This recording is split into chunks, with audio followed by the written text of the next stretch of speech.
Have you ever seen a man refuse to lose, even when his own car tried to stop him? On March 24th, 1991, an entire nation watched one driver fight something far more dangerous than his rivals. This wasn't a battle against another car.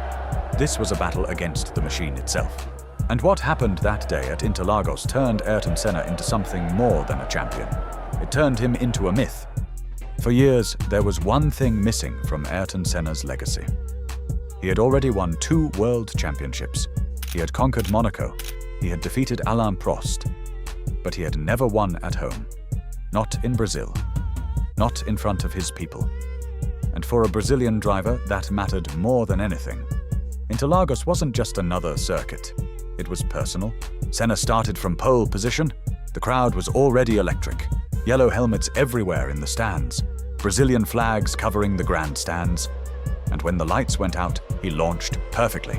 From the very first lap, he controlled the race. Smooth, precise, untouchable. Everything was going exactly as the nation had dreamed, until it wasn't. With around 20 laps to go, something felt wrong. The gearbox. 4th gear. Gone. Then 5th. The car began to betray him. He was forced to skip gears, forced to adapt, forced to think differently every single corner. And behind him, Riccardo Patrese was closing in. Fast. Very fast.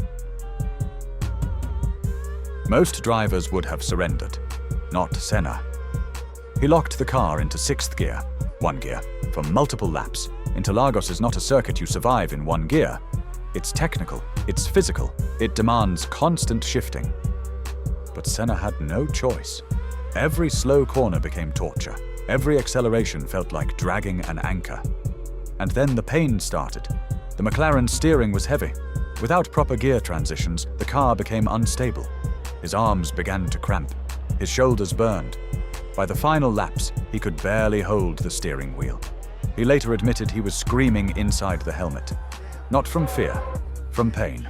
On the final lap, Senna crossed the line. First, Ayrton Senna, but victory did not look glorious. It looked brutal. He could not remove the steering wheel. He could barely lift his arms. When the team pulled him out of the cockpit, his body was locked in spasm. He almost collapsed on the podium. And yet, he raised the Brazilian flag. Not because it was easy, but because it was earned. Senna had won world championships before. But that day he won something bigger. He won at home. He conquered his own limits. He proved that greatness is not just speed, it's resistance. That race wasn't defined by overtakes. It wasn't defined by strategy. It was defined by refusal. Refusal to quit. Refusal to surrender. Refusal to let pain decide the outcome. And that is why the 1991 Brazilian Grand Prix remains one of the most iconic performances in Formula One history. Because sometimes, the most legendary victories are the ones that almost break you. If you enjoyed the video, leave a like, subscribe, and leave a comment, and check the video on screen. See you in the next one.